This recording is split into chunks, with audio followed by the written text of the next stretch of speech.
Welcome to the Dynasty One podcast. I'm your host, Carl Safchik, and tonight I am joined by the yellow starburst of the Dynasty One crew, and that is Eric Carter. How are you tonight, Eric? I can never remember whose take on which starburst is what, so I'll just assume that's a compliment.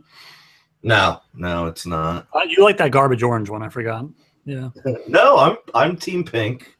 That's fair. I mean, pink and red are obviously the best. So yeah, pink, red, then orange, then yellow. I don't know. You have yellow over orange? I think so. I think someone did a poll recently. Huh. Someone did a poll recently because I got tagged in it because obviously we've talked about starbursts in the past, and the overwhelming consensus agrees with me. And not to say that my taste buds are better and yours are inferior. I mean, obviously that is true, but because you drink mimosas and I drink delicious IPAs. But it was the ranking was pink, red, orange, yellow. To that, all I can say is two words: fake news. All right. Well, we'll do some ranking of a better kind. People actually tune in to listen about. We'll discuss where players should be ranked in Dynasty. This was a pretty big week. It's just going to be me and you talking tonight. But we've had a big week in the Dynasty community. It's the first preseason game. Training camp's going on.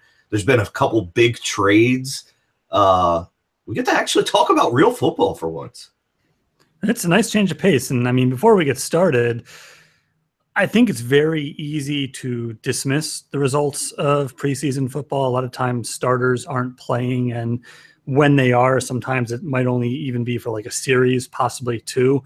But this is Dynasty football, and a lot of us are playing with rosters of 25 to 30 players. So you know what? When some of these second and third string guys get in there, that is pretty important. And I'm not going to like blow a guy up if he, if this is a guy we're expecting to be good and he looks good against like second or third string guys. But the alternative is that he looks bad against second and third string guys. So I think there are some lessons to be gleaned here.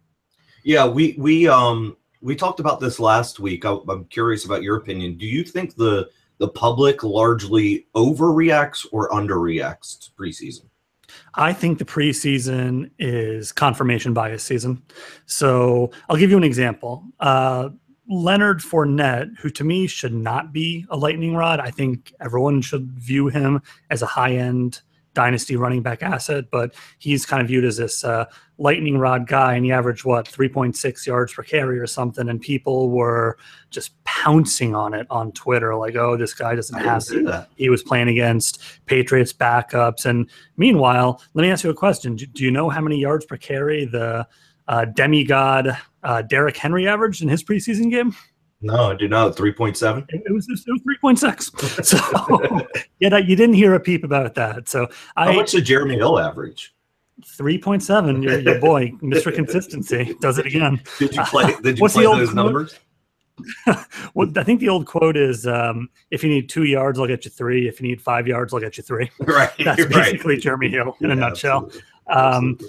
But I circling back, I think if you can remain unbiased, or maybe if it was some players that you just did not have a firm stance on that you really needed to actually see some professional game film on, I think it's important. But I do think for a lot of people, we already got people like throwing parades for guys that they love and people pumping their fists, claiming victory already. It's too early for W's and L's.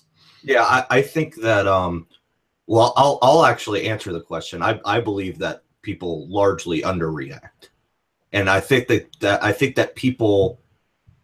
other people that I see on Twitter act like people overreact to the preseason.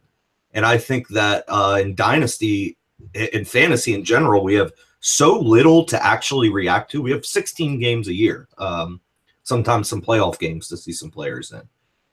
So even these preseason games, I think that players that I didn't have firm stances on, Kenny Golladay, Mitch Trubisky, we'll talk about later. I didn't have a firm stance either way on those guys. Samaje Perine, who I didn't have a firm stance on. I kind of just, I think he's okay. I'm not going to end up with him on any teams, but I don't think he's bad either. He looked horrible. So All right, well, let's get to it. There's so much to talk about. All right, well, we have like so much like big news, and then there's other like actually like sort of big news. First thing we'll get to is Dallas Cowboys running back Ezekiel Elliott has been suspended 6 games to begin the 2017 season. Now, he has hired lawyers and is appealing the suspension. There are rumors he could be 1 strike away from a lifetime ban. There are rumors that he actually has a good case against this suspension.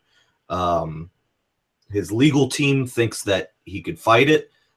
He may get an injunction, so he might the suspension might not actually be for games 1 through 6, which would be weeks 1 through 7. This kind of has like a Tom Brady-esque feel to it. Obviously, much different situations for what they're getting suspended for, but it sounds like they're going to fight it pretty hard. How are you valuing him in Dynasty compared to his peers at this point?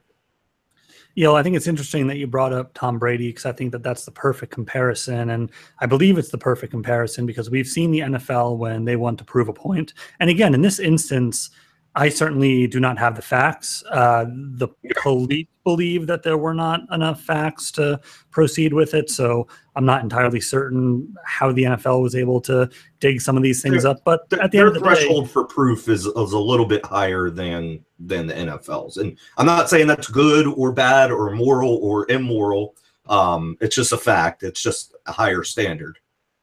Well, that's just it. The NFL has their threshold, and to them, you know, Roger Goodell is the judge, jury, and the executioner. And we saw what happened with Tom Brady, that we're talking about slightly deflated footballs, and they pursued this through the end of time. I mean, they wanted to suspend Tom Brady, and they were going to suspend Tom Brady. And Ezekiel Elliott right now, he's doing the same thing. He's going the legal route. I don't know what's going to happen with that. But let's say he does appeal and he wins an initial appeal. Much like with Brady, I expect the NFL to come back and try and get that appeal reversed, or whatever the next step in the process is. Did Brady win an appeal, or did it just get one initial appeal? I believe. Okay, yeah. I thought it just got like a step, like a stay on the appeal or something like that. I could be mistaken. I think he won the initial ruling, but I think there was whatever the next step in the process, like appealing the appeal. I really don't know what that's called. Right. I'm pretty certain that's what happened. But the fact of the matter is this: we cannot deny that best case scenario for Ezekiel Elliott, he has terrible judgment. Like, that's his best case. Yeah, because this is the thing that he got suspended for wasn't the only thing. Wasn't the only stupid decision he's made over the past year plus. Yes, and that's the whole thing. When we're talking about guys who, we kind of talked about it with Odell Beckham before. Obviously, with Beckham, it was completely different. It was just on-field immaturity. Sure. With Ezekiel Elliott, it's certainly a lot different. But when we have people within a same tier, this can be a tiebreaker. Well, in Elliott's case, I mean, they're going to suspend him pending the legal action. And like you've mentioned, if he does something else, I mean, this was for domestic violence. NFL still has their code of conduct policy that they could hit him with something for that if he steps out of line again. So the two aren't even related. So he's basically potentially on the hook now for this suspension. And then if he runs afoul of the personal conduct policy again, he could be facing a suspension there. So I don't really think you can at this point value him in the same tier as guys like David Johnson, Le'Veon Bell, who I know has his own strikes against him as well. Again, domestic violence and marijuana charges. I'm going to let people, argue that amongst themselves. To me, I mean, even sexual assault or whatever you would consider lifting up a woman's shirt. Right. I mean, that's even that and marijuana aren't in the same realm. So. Right. But I mean, you're right to bring that up because it is a suspension risk that Le'Veon Bell runs. I guess I would sum it up as, if I owned him, I would probably be actively shopping him. And if I didn't own him, I would probably not be actively pursuing him. There's just a little too much risk there for an asset that's that highly valued. If we were talking about a guy with maybe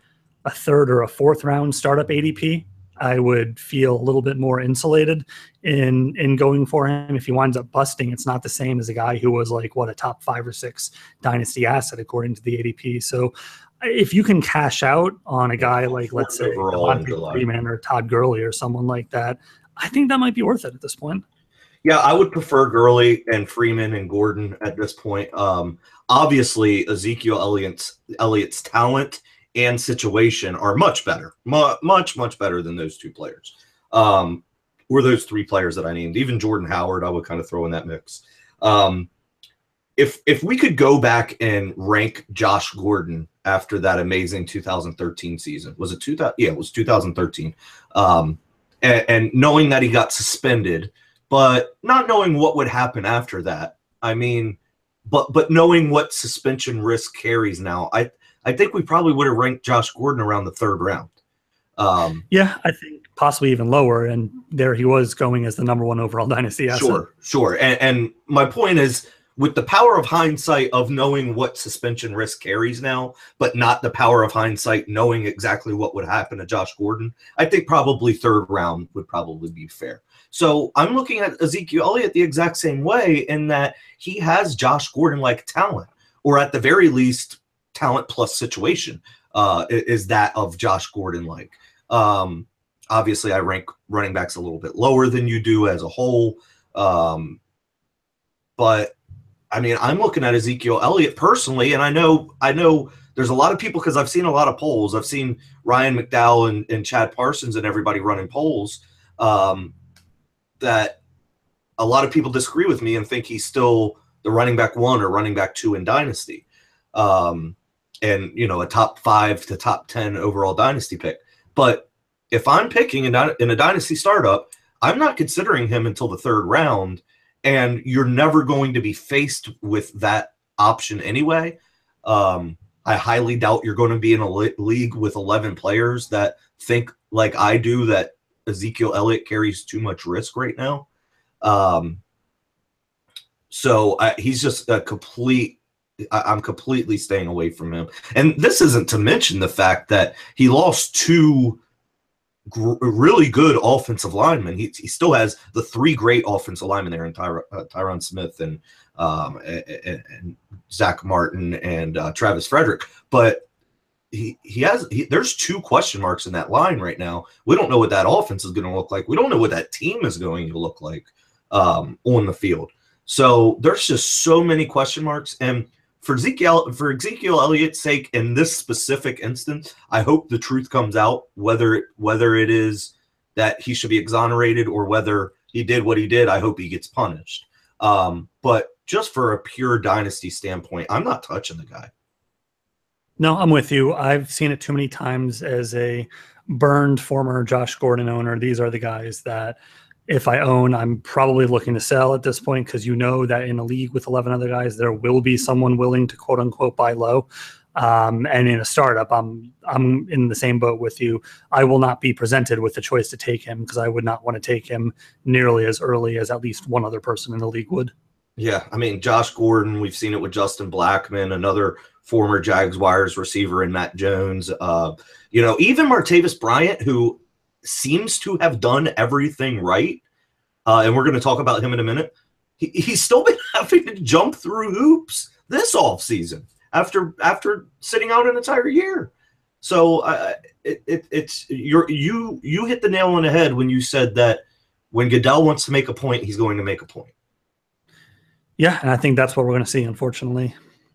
All right, let's talk trades. This was actually like a crazy 20-minute span where the Ezekiel Elliott it was like an NBA draft weekend basically for the crazy. NFL. I mean, it was crazy. It was literally like a 20-minute span. And then this news dropped right after the Ezekiel Elliott news.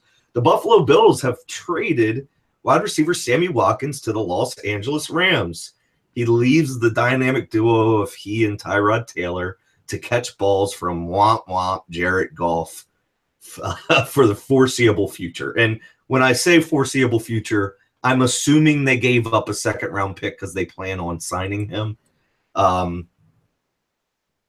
does his dynasty stock drop from this news, or does it drop?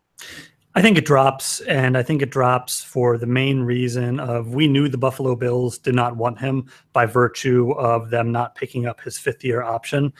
And to me, that basically said that it didn't matter how big of a season he was going to have. Right. Buffalo probably wasn't going to franchise him. They probably weren't going to re-sign him. However, now we have a new team in the picture in the Rams who gave up significant draft capital to go and get him.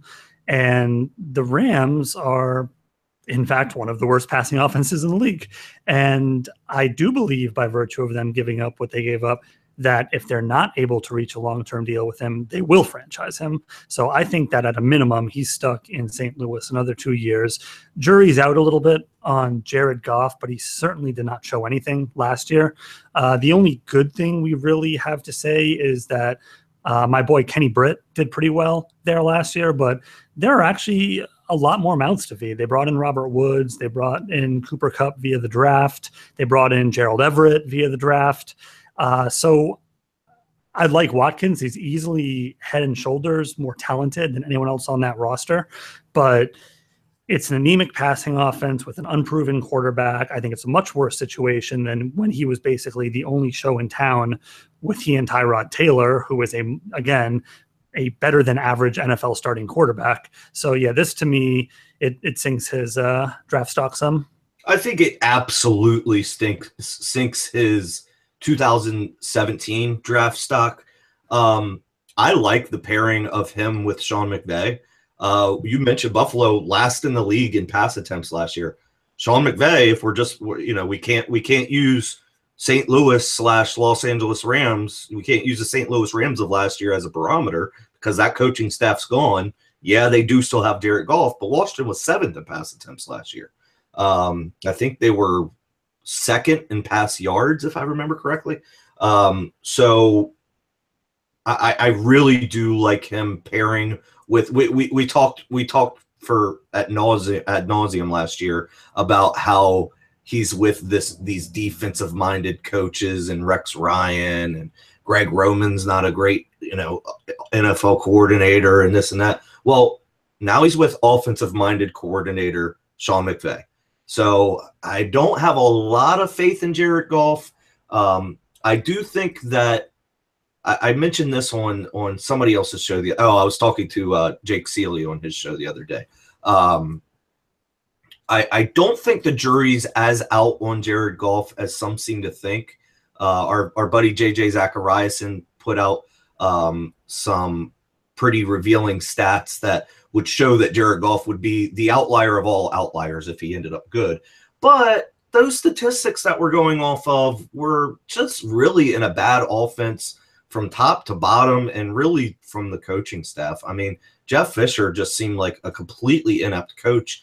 And I think all of us knew that outside of the Rams organization for the past couple of years. So I think I have a little bit more faith in Jared Goff in general. And hey, if Jared Goff stinks it up again, the Rams got money and Kirk Cousins is going to be out there next year. Could you imagine Kirk Cousins throwing to Sammy Watkins in Sean McVay's system? I mean, he could be a legit top 5 receiver in the league. So I'll probably drop him a spot or two in my dynasty rank, like overall rankings, but I'm not panicking. I mean, I think the main reason I'll drop him in my dynasty rankings is because of 2017.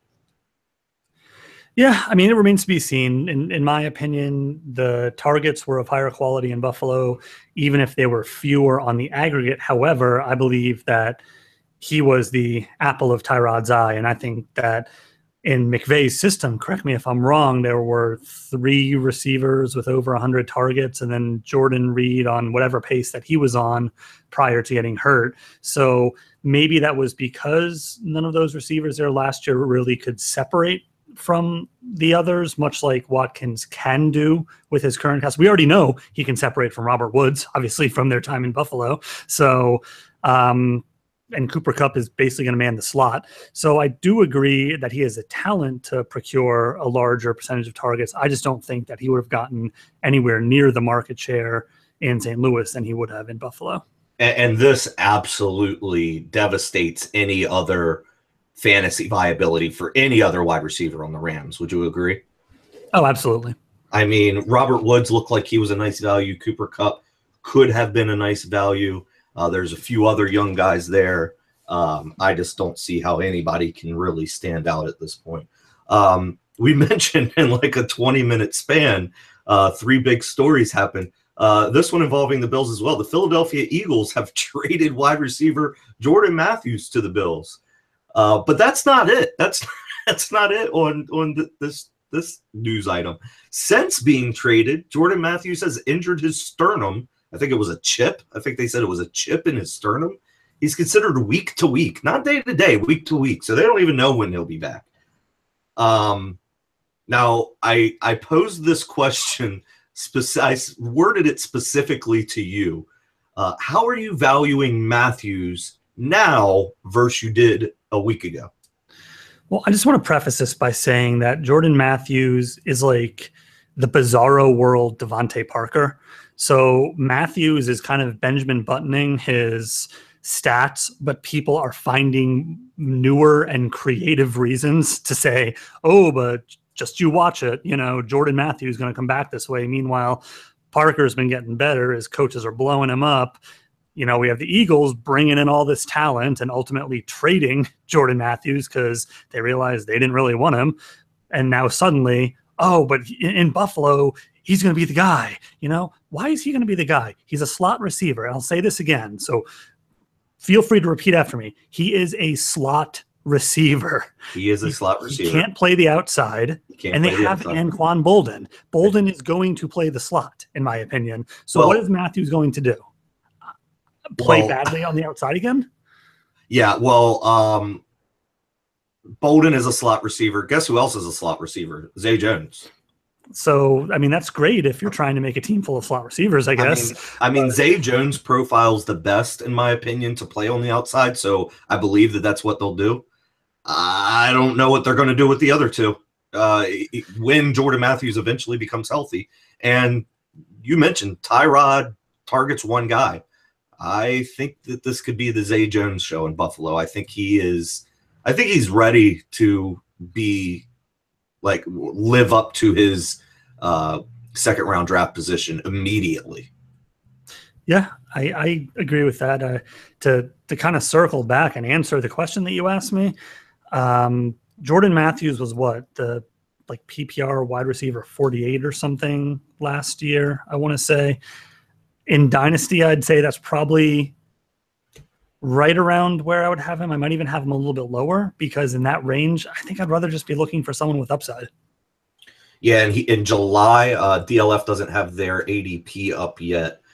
In July, he was the wide receiver 41. Yeah, and that I think is still even a little too high for me. I'd much rather have a guy like Cameron Meredith, who I imagine is in a similar range. He has a clearer path to targets, possibly a more high-volume offense. I guess we're going to get to that a little bit later. Jordan Matthews, we talked about with Tim a couple of weeks ago. I think we've seen his upside. Jordan Matthews was a PPR wide receiver 44 last year on 117 targets, far more targets than anyone else in that range. Brandon Marshall, the only one in that range to have. I mean, we're looking at 117. The player to have more than him, it's just he was unbearably bad. People just want him to be something he's not, which is a good dynasty asset and a good football player, and he's really just not that, and that's okay. He's a solid NFL guy. He'll probably play into his early to mid 30s and keep getting the paycheck, but he's a big name roster clogger to me. Are you old enough to remember the articles about how great Jordan Matthews was going to be when he gets moved to the outside? I do. I'm even old enough to remember the articles of him coming out of college that he profiled as a better prospect than Sammy Watkins. Yeah. Oh, I'm sure there's some people that would even still say that. All right. Anyway, moving on. Those were the big 3 news items, but there's still a ton to talk about. Atlanta Falcons running back Devonta Freeman is currently in concussion protocol. This is his second concussion in 2 seasons, but he's otherwise been pretty healthy for his career. Does this scare you if you're a Freeman owner? I I think anytime you have a documented concussion, it's a little bit of cause for concern, because when those things pile up, it tends to compound the amount of time that you're out. We've seen this again with a guy like Jordan Reed. So that's obviously not a great thing. I also am cynical enough to believe that there are players playing through numerous undocumented concussions, and that our perception on how many concussions these players have actually had is probably a lot smaller of a number than what's actually true. That's so sad, but I agree with you. It is. And I hate to sound cynical like that, but that is personally my opinion. I see some of these colossal hits, and the guy's walking away, and maybe he goes to the sideline, he checks back in, and I'm just thinking to myself, no way. There is no way he didn't rattle his brain around a little bit. But so Freeman, it's not going to really be that big of an issue for me. He's had league winning upside for 2 years in a row. He just got paid. More importantly, is now the highest paid, I think his highest paid multi-year contract running back in the league, since we know Le'Veon Bell is potentially playing on the franchise tag. So we see that the Atlanta Falcons are apparently not that concerned with it. And I'm sure they weren't sitting there thinking, oh, he's going to lose a ton of NFL value if he gets one more concussion. So this is really non-news to me. Yeah, I'm not dropping him in my ranks. Hopefully, it's something that Freeman owners can keep in mind. If another one happens next year, it's something to consider. But another running back injury: Jacksonville Jaguars running back Leonard Fournette suffered a foot injury in training camp.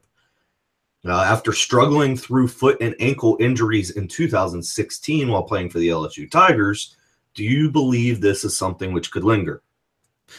Yeah, I absolutely think it's something that could linger, mostly because we don't have any details on it. And this is something that he has suffered through before. There are a lot of things that can go wrong with your feet and with your ankles, bones, ligaments, tendons. And, this is how you get around as an NFL player, on your feet. So for a guy who I like Fournette, and the reasons that I like him are because I respect his ability as a power running back, and I think he has enough wiggle, to make guys miss. He's never going to be a guy who jukes you out of your socks, but this is something that's going to curtail that ability a little bit. And for a guy who has limited lateral agility to begin with, this is probably one of the worst injuries that you would want to see for him. I'm not saying I don't want to play like injury roulette and what injury is better than the other, but I'd rather that maybe it was like a sprained AC joint in his shoulder or something like what Paul Richardson got, for example, or forearm or something. Exactly. Yeah. So I don't like it. I think things like this are why I have been hesitant to really give up on guys like Chris Ivory and TJ Yeldon, just because of Fournette and his playing style and his missed time in college. It does make you wonder a little bit. But yeah, we don't have all the details on this. I guess we'll see. He's definitely out for the second preseason game. Let's see if it lingers much past that. Did you see him? Did you see the game? Did you watch him play? If so, what did you think? I saw him play a little bit. I think that it was essentially what I expected. He was a hard-nosed power back. He picked up a fourth down when he needed to. He got a touchdown when he needed to. So it's hard to evaluate someone on 9 carries. And I think it might have been you, or maybe someone you were on with. It was one of the episodes I wasn't on, when you were talking about Adrian Peterson. And Adrian Peterson, he could be 3 yards in a cloud of dust for 8-9 plays in a row, and then he busts off a 50-yard touchdown. And he can do that because he's Adrian Peterson, and he's that good that if he creates the space or finds the hole, he's gone. Fournette's the same way. 9 carries for 31 or 32 yards or whatever it is not that great. Again, he converted a fourth down and he got a goal to go situation. So, which side kind of tangent note, I almost feel like goal line carries should kind of be thrown out of yards per carry average, because you only have a finite amount of yards that you can get. But I digress. I thought it was solid enough, especially considering that we know the other limitations of the Jacksonville offense. So yeah, I thought he looked pretty good. So considering like where he went in Dynasty rookie drafts, and that a lot of people had him in a tier with a few other guys, would this foot injury drop him in a different spot in that same tier for you? No, I think it's too early for that. But again, within a tier, my tier was 4 guys. It was Corey Davis, Fournette, Christian McCaffrey, and Joe Mixon. And I'm also of the belief, and I think there are a few people out there who share similar beliefs, that Joe Mixon might actually be the most talented guy coming out of this draft. And we knew obviously why he fell, but I think they're all kind of in a bucket right there. If I was doing a startup draft tomorrow, I don't think I would really let it affect what I plan on doing, just because I don't want to be short-sighted like that. But again, considering it was the same type of injury that he had in college, it does make you think a little bit. I already had McCaffrey higher than Fournette, so that just solidifies my thinking. But mine was only a 3-man tier with McCaffrey and Fournette at 3. So he's not dropping out of that tier for me. But okay. All right, well, let's see. What is up next on the agenda? Pittsburgh Steelers wide receiver Martavis Bryant, someone we talked about earlier, has finally returned fully to practice.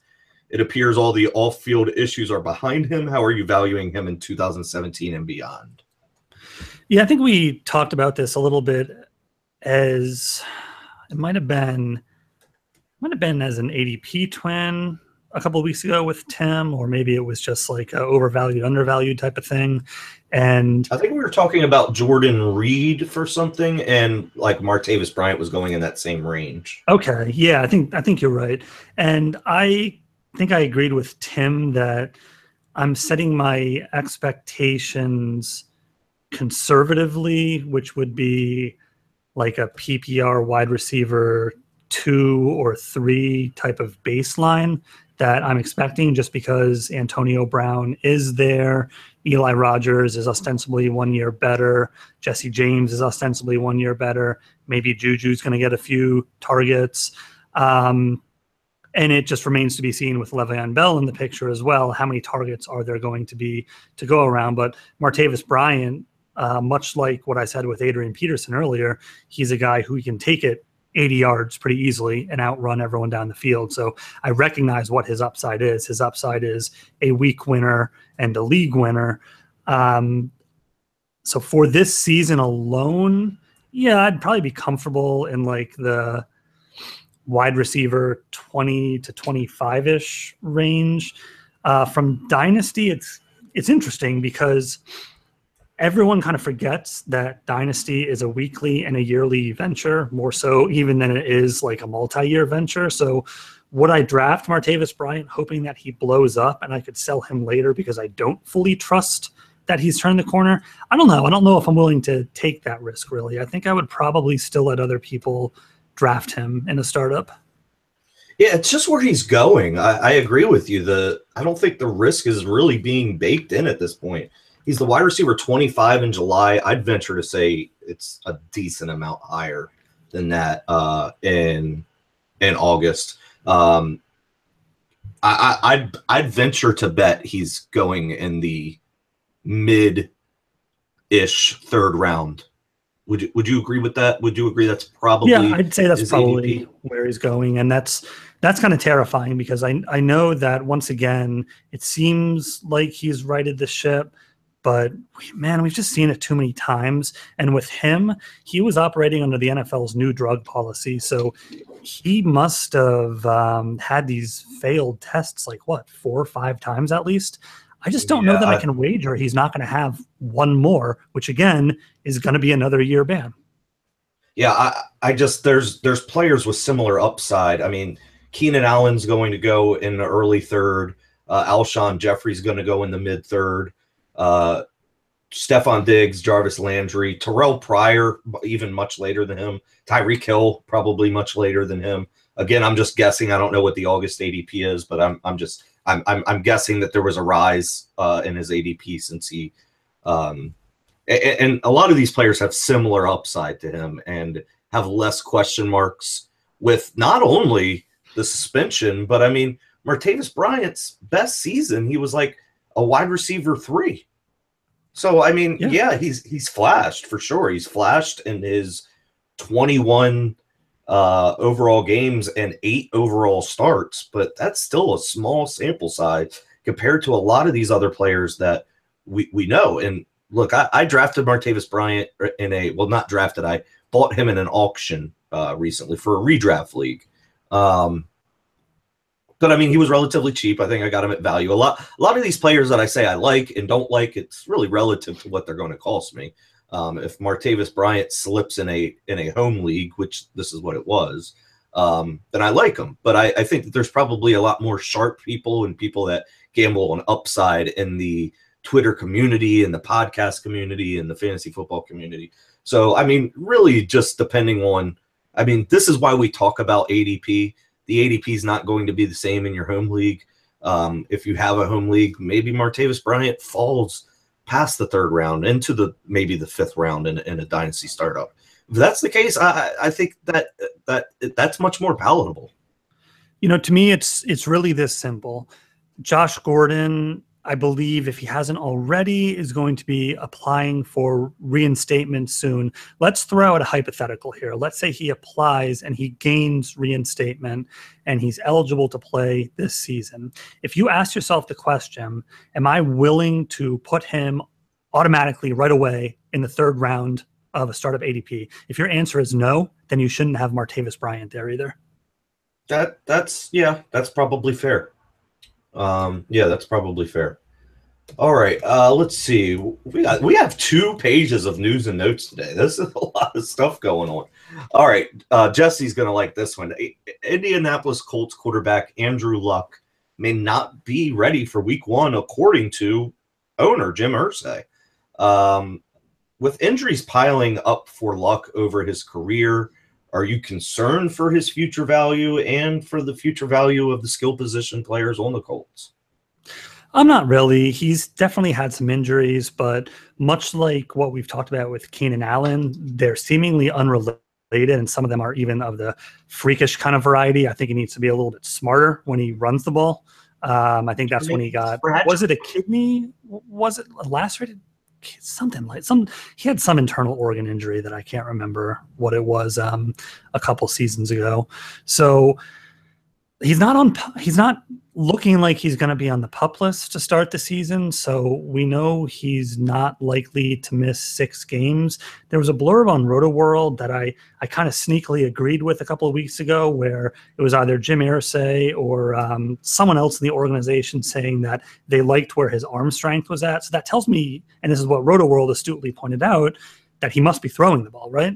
So maybe he's doing it in private. Maybe he's, only doing it for a couple of throws or a couple of minutes at a time. But for all we know, there's been some behind the scenes stuff that are going on.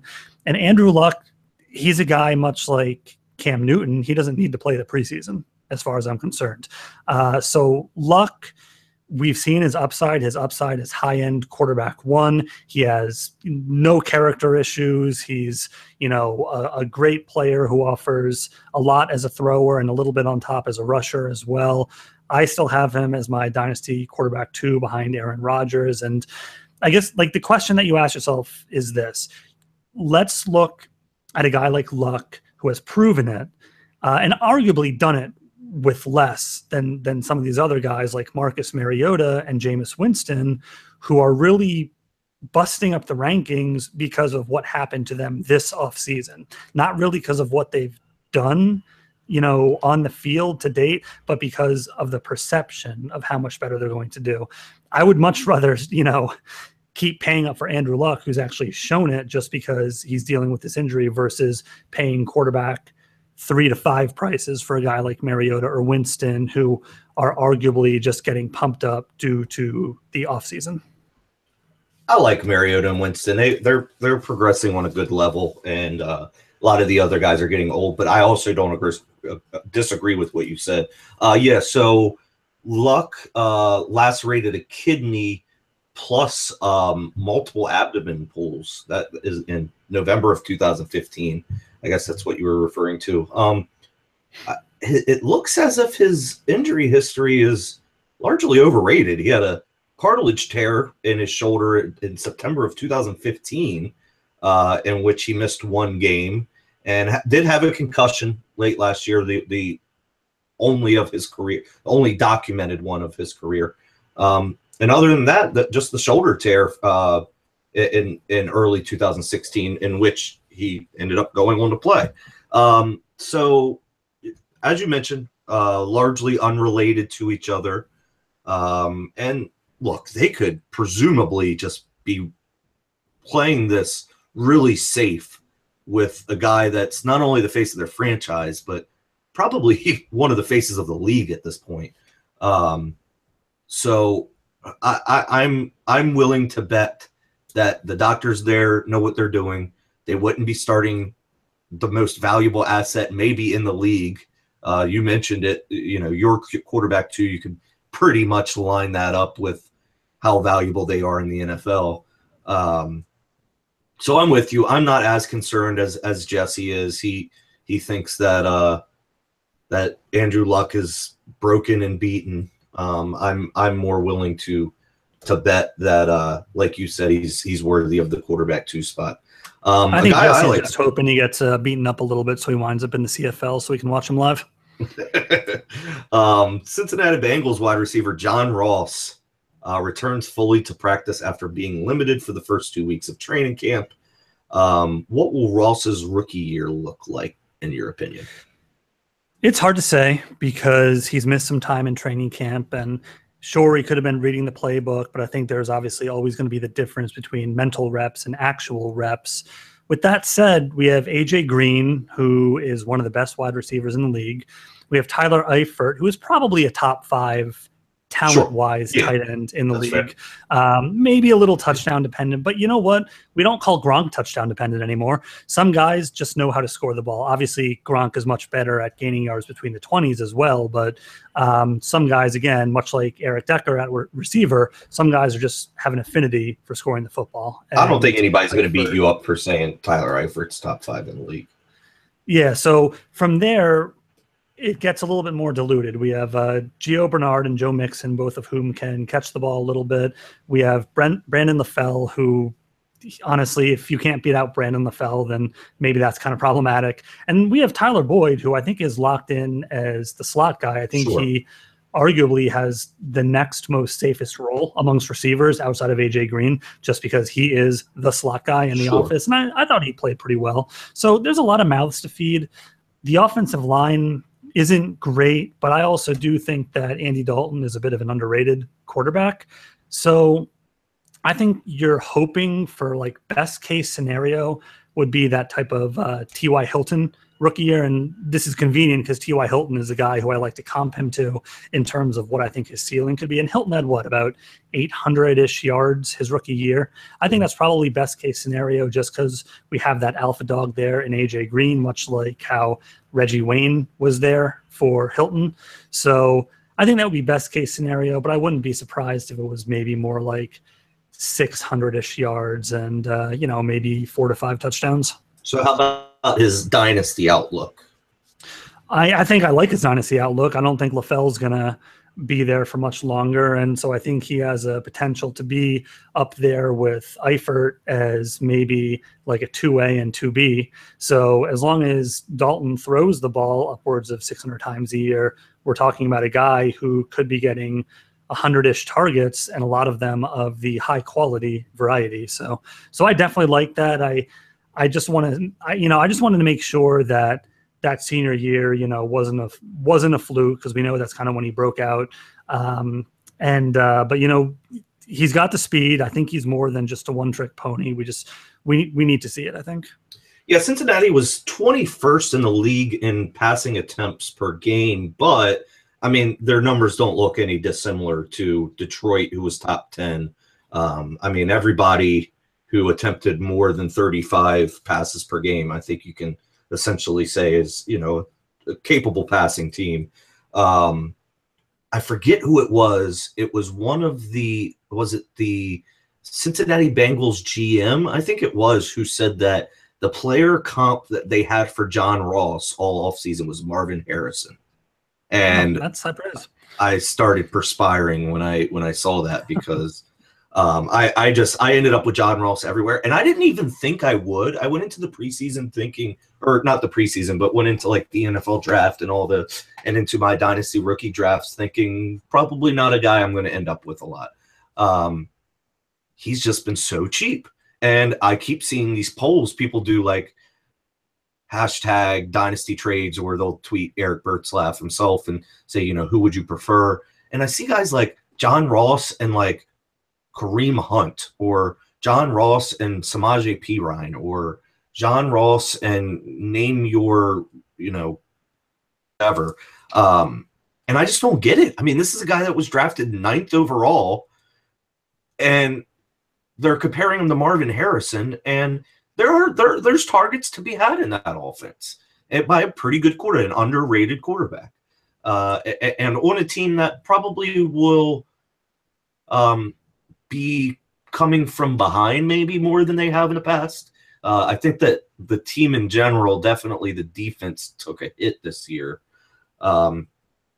So, man, I really like John Ross. I've said it before. But I know there's one guy that you want to talk about, because you said that. Well, I want to piggyback one second. Sure. His story just reminds me. He is the 2017 version of Will Fuller. And, Will Fuller, who was the second wide receiver off the board. I mean, right down to the fact that they're both kind of small, really fast guys. And I don't know if it's because he kind of came out of nowhere. I don't know if it is a little bit of hubris for we as dynasty owners who we want to believe that we're smarter than NFL GMs. But yeah, for those leagues that drafted early before all the Mike Williams injury talk happened, I think we had a defined top 6 players. Mm-hmm. And from like 7 through like 12, people just had no idea what to do. And it kind of led to John Ross falling just because maybe people weren't able to scout him enough. Maybe they felt he came out of nowhere. Maybe it was the injuries. Maybe it was the one-year wonder. I really don't know. But the NFL was trying to tell us something. And the Bengals, I think, are actually a fairly adept team when it comes to drafting players. So I absolutely think he should be like a mid first round pick in rookie drafts. I got John Ross at 112 in my home league. And this is in a league where I had the 8th pick. I took David Njoku only because I really like both of those players. I was already able to get John Ross in one other dynasty league, and Njoku's auction price was insane, even for me, who might be one of his biggest fans. And then John Ross fell to 112. I gave up the 207 in that draft and next year's first to move up to get John Ross. That's how much I like him. As far as Will Fuller goes, I think he's a more extreme case of Will Fuller. Even though Will Fuller was drafted highly in terms of, he was the 2nd wide receiver drafted. He was drafted, mid-20s, 21st? I thought he was like only a couple of picks after Coleman, but I could be wrong. I thought he was in the teens, but maybe I'm mistaken. I think it was 21st overall or 20th overall. Okay. And obviously Fuller, Doxson, and Treadwell went back to back to back. John Ross is at least thought to be. I mean, I'm not going to pretend. You're right, number 21. Yeah, I'm not going to pretend to be a college scout, but John Ross is thought to be a more complete player. He could do it all rather than just be a deep threat, which Will Fuller is, but he's very good at that.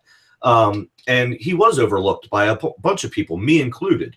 And you mentioned, let's not pretend we're smarter than NFL GMs. Well, I did that. Many of us did that with Will Fuller. The only person I could think of who really went to bat for Will Fuller this past year was Kevin O'Brien. And he was largely right on Will Fuller outside of injuries, which we say all the time we're not going to sit here and try to predict. So we're not going to hold that against Kevin or Will Fuller that he was injured and continues new injury this time.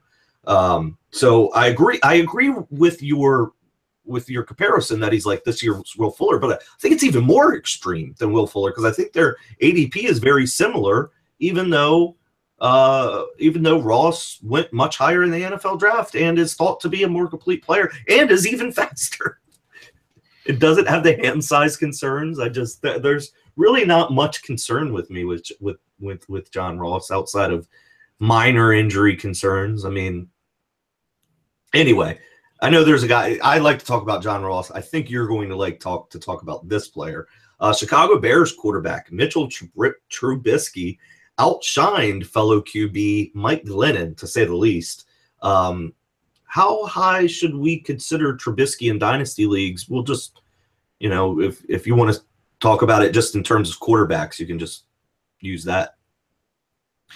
Yeah, well, I think it's interesting because Trubisky is basically the John Ross of quarterbacks in this year's draft. And this is the guy who was the second player overall and the number one skill position player overall. And in 2 of my Superflex rookie drafts, in one, he was the 4th quarterback taken, and in the other, he was the 3rd quarterback taken ahead of only Deshaun Kaiser. And in each instance, he was either outside of the first round or the last pick of the first round. And again, I suppose that you said if we want to, Superflex. So I suppose you could, make the argument that I just said, that you think you're smarter than a coach or a GM. And if you want to try and bet against John Fox, okay, I'd say maybe that's a battle worth taking. But, the guy was up there for a reason. He was good in college. And yeah, I watched him the other night and when he came in, and what do you think of that spin move? That was unconventional, wasn't it? I mean, it worked. The guy, I'm not a scout. I'm not a great film watcher. So take this with a big grain of salt, but he just looks like he has it. Yeah. When I watched him play, he could make the throws. He avoided pressure. Like, again, don't tell me who he was playing against, because this is a guy who was the 3rd quarterback in, and he was playing with, a bunch of guys who were also in a similar situation apart from Victor Cruz, but honestly, Victor Cruz is fighting for a roster spot there too. Sure. So, and Victor Cruz is not the Victor Cruz of old. So, I mean, he looked good. He started off 11 straight completions, and even that deep bomb to Cruz where it looked like Cruz got hurt. I honestly thought that Cruz was even held up a little bit, and the ball was placed perfectly. So I think he can make the throws. He was throwing outside the hash marks, and he was throwing to spots where only his receiver was going to catch it. So the fact that he has proven the ability to do that basically tells me all I need to know about it. So I think he should be starting, because I just don't get the whole make them sit for a year. Look, you're not going anywhere. Just let the guy start. He was your number 2 pick. Especially when you look at in terms. Yeah, I mean, and again, who knows if it was an isolated incident, but the fact is he proved that he has the ability to do those things, which means the more reps you give him, the more likely he is to continue doing them. And if you baby him and you don't give him complicated looks, he's not going to grow. He's not going to grow through these mental reps. That's just my personal opinion. I think you should get him out there. In terms of dynasty leagues, he's a guy that ideally I would have in a 1 QB league as my. All right. Well, hold on. Here, I want to play a game. You want to play a game? Let's say he's definitely Can you say not it in the Saw voice? Yeah, exactly. I was actually thinking about that. So you're obviously not going to have him in your top 12. That's obvious. So, but let's start at 13, and you tell me who you'd rather have. Stafford. Okay, so before I just want to put an asterisk here, which is that I do believe for quarterbacks, especially, you could almost have 2 sets of rankings. Sure. You have the rankings for guys that you almost throw age out the window and you just say, I am comfortable with this person starting. I would be comfortable with Carson Palmer starting for me this year. Doesn't mean I'm going to have him as a top 12 quarterback in Dynasty.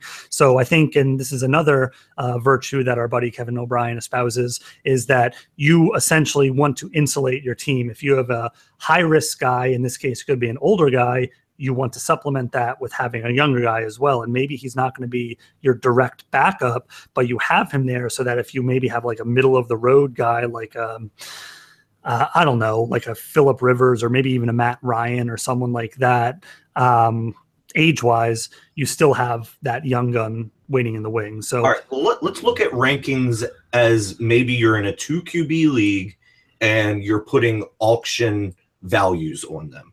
Okay. Is that fair? Is that probably the best way to really? I think we should do that. Yeah. Okay. So then we'll still do a ranking system, but all right, Matthew Stafford. I think I'd lean Stafford. You're already leaning at the QB 13. Okay, fair enough. Carson, well, it's Matt Stafford. You know my feelings about Matt Stafford. You know my feelings about Matt Stafford. Yeah. Carson Wentz. Wentz. That was easier than Matt Stafford? Yeah, I just think Wentz has more upside. All right, Tyrod Taylor. I think Taylor. Okay, Andy Dalton. Probably Trubisky at this point, maybe. Wow, Jason's going to hate to hear that. He doesn't listen to the show anyway. So that's really close. Yeah. Ben Roethlisberger. And again, these are diametrically opposing. In an auction, I would spend more probably on Mitch Trubisky because Ben Roethlisberger might retire next year. Right, and that is a reason why I'm staying away from Ben Roethlisberger. I mean, everything sounds like he's at least heavily considering retirement. And so many injuries the past few years. I mean, Ben Roethlisberger's really good. I would love to have him in a redraft league. I'm way staying away from him in Dynasty. Phillip Rivers. Rivers is my homeboy. Yeah, and while they're the same age, Rivers sounds like he wants to continue to play for a while. Yeah, and that team just keeps getting better and better, and Rivers does not have near the injury concerns that Roethlisberger does. Not near the injury concerns. While you could say Big Ben has the better receivers, Phillip Rivers is deep at the receiver position. I mean, we saw Travis Benjamin take one to the house last night. Yeah, and he's got two great tight ends as well. I mean, wouldn't you love to kind of pair Rivers and Trubisky at this point? Oh, like absolutely. That would be the perfect one. Yeah. I know. I agree 100% with that. So, Deshaun Watson. I would take Trubisky. Patrick Mahomes. I would take Trubisky over any of the rookie quarterbacks, so we can just snip that one in the bud. Blake Bortles. It sounds gross coming out of my mouth. Yeah, Eli Manning. Trubisky. Ryan Tannehill. Definitely Trubisky. So we're looking at he's not top 12. Nobody's. I don't think anybody would say Trubisky's top 12. So we won't even talk about that. After that, he's right in that 13 to 18 range for you. Yeah, and the fact is that I think much like Carson Wentz, he's going to be higher at this point next year. So I think you're going to want to get in on the ground floor.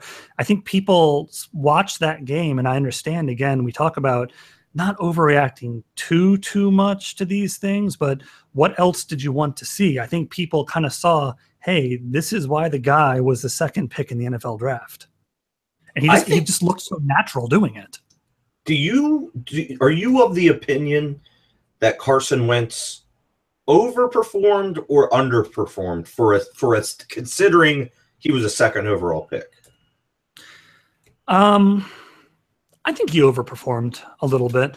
I don't have overly high expectations for rookie quarterbacks, and that's especially given what he had to work with last year. I've made my thoughts about Jordan Matthews abundantly clear.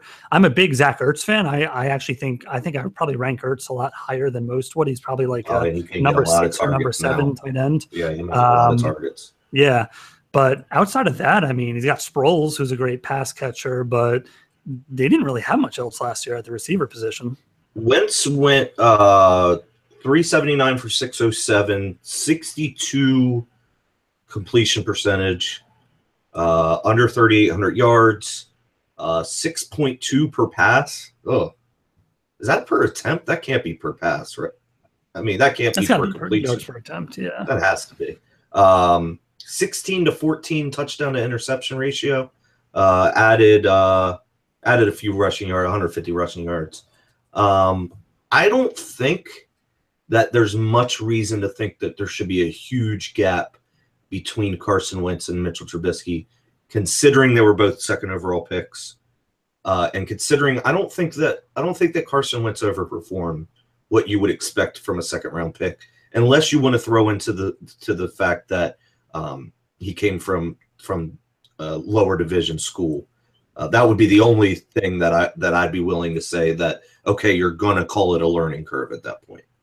Right, and Trubisky's similar but different scenario in that he just only had the 1 year of starting, obviously at a major program in North Carolina.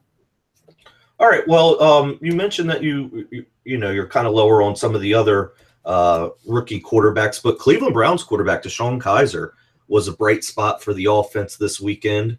How quickly should the Browns name him the starter, and how do you rank him in Dynasty? And it might be easier to rank him now since you kind of just gave your thoughts on a lot of the quarterbacks in that range. Yeah, so to clarify, I do have the other quarterbacks lower, but they very well might be 4 in a row for me, or like right, 4 like out of if 6. you were ranking, right, if you were Right. ranking them with other Right, quarterbacks, and if anything, there's maybe like a half to 3/4 tier break between a guy like Trubisky and a guy like Kaiser, because I do like Kaiser a little bit. And let me tell you why the Browns should be starting Kaiser right now. They don't have a 5th-year option on Deshaun Kaiser.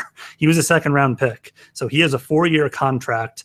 Brock Osweiler is hot garbage. I think they must have just been trying to inflate whatever they perceived his trade value to be. I don't think his trade value actually exists, but maybe they were trying to pump that up a little bit. Cody Kessler, he was actually decent last year, but I don't think he has the physical tools of Deshaun Kaiser. I think Hugh Jackson has made it readily apparent that he's not a huge fan of Kessler. Kessler seemed more of like a GM pick than a coach's pick. Kaiser seems kind of like the other way around. Look, you got a young team.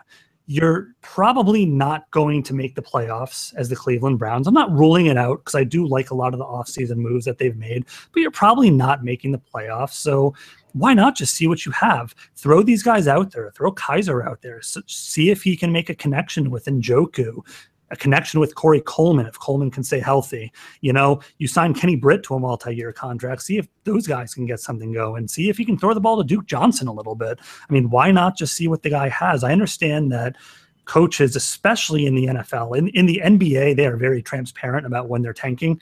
In the NFL, I don't actually believe maybe the Jets this year, maybe the Bills to an extent might be trying to tank a little bit covertly, but I don't think the NFL teams have that mindset. I think that they're going hard 16 games a year, and they do not want that number 1 draft pick, even though ironically it's guaranteed for you in the NFL versus the NBA with the lottery system. So I just think, build on what you have. You improved your O-line, you improved all your skill positions. You need these young guys to mesh, and you only have one franchise tag to use, all these years down the road. He and Coleman are going to be up the same year. And Njoku obviously is going to have another year with that 5th year. But, there's going to be a lot of money that you're going to need to commit to these guys if you like them all. So see what you have now. I wanted to mention this. I know this is off point. I want to get right back to Kaiser. We did put this on the news and notes, but Jay Ajayi is out of concussion protocol. That's another big name running back with a concussion. Back to Kaiser. I think that they should wait one more week. That's what I want. One more week. Let Brock Osweiler go fail again against the 1s. Let Kaiser go in against the 2s. And then I think it's Kaiser's job after that, if he does anywhere near what he did in week 1. I like Cody Kessler too. I look at him as a fine backup. I think he's an okay backup. And then Osweiler, really at this point, I don't know if he belongs on an NFL team. I know at a way reduced salary, you could bring him in, maybe veteran minimum. Which is just crazy compared to what he was making. I like Kaiser. I still love that trade, though. A lot of people ridiculed that trade. I love that trade for the Browns. For both teams. Yeah. You like it? I mean, what did you think about it from the Texans' point of view? I think the Texans were smart to get rid of that contract, and I think the Browns were smart to get a pick. Yep. So, very good, very good. That was an NBA-style trade once again in the NFL. It was. I like Kaiser a lot. I think the Browns won the draft 2 years in a row. I mean, probably wasn't as apparent last year because they traded a lot to get into this year's draft. So, yeah, I think that they need to do what's right by Kaiser, and I don't think that's throwing him into the fire just yet, but I think he's almost ready. I think he's right there. And I would rank him right up there with Trubisky. I think he Trubisky, and Watson are my top 3. Mahomes is right there, right behind. I mean, nothing against Mahomes. I could throw all them in a bucket and take one and be fine with it. But yeah, I'm with you. I'm with you on Kaiser. Wanted to bring up, who was it? It was Greg Cosell noted that the Browns put more on Kaiser's plate than the Bears with Trubisky. Worth noting, maybe, tough to know for sure, but worth noting that maybe they are already pretty comfortable with Kaiser and they're already doing more complicated things with him than some of the other teams are doing with their rookie quarterbacks. Yeah, I mean, I was not able to see Kaiser's game. I was able to see Trubisky's, and yeah, I just think that, whether or not he's able to put them to good use, he has all the tools. That's why I'm a big fan of his. You don't even watch the games, bro. I know, right? You're not a game watcher, bro. All right. Well, anything else you want to talk about? I mean, that was a jam pack. I think we did over an hour. Yeah, I think that was pretty solid information. I'm just happy that we have football to talk about again. And what's crazy is that we were waiting so long for there to be football, and then the off-field stuff actually overshadowed the on-field stuff. Yeah. It's almost like winter is coming. Like we've been waiting all this time, and now it's finally here. Much like the White Walkers. Exactly. If anybody would just trust Samwell. Oh. Unrelated, I tried to get my buddy to trade me Delaney Walker because I have Kevin White, and so I wanted to name my team the White Walkers, but he's a little shallow at tight end, so he was kind of antsy about it. Nice. I like it. All right. Well, thank you, everybody, for listening. For Eric Harder at EDH_27, I am Carl Safchik, and that is just at Carl Safchik because, my mother didn't name me with an underscore, unlike Eric. His parents are hippies, and they have hyphens in their names and everything. You can follow us on Twitter at Dynasty One Podcast. Thank you, everybody, for listening, and have a good week. All right, dude. Good show. Awesome. Yeah, solid. Glad we started early. Well, yeah, really, exactly. Now I can go. Yeah. Well, shit. Yeah. What time did we start? It was a little after 6:30, so it probably was like a little over an hour for the show. Oh, not bad. I honestly was thinking me and you, just two people, we would probably go for like 45 minutes. But yeah, no, I mean, there was a lot to talk about, like you said. Absolutely. All right, dude. Well, good talking to you. I'll see you soon. All right, sounds good. Yep.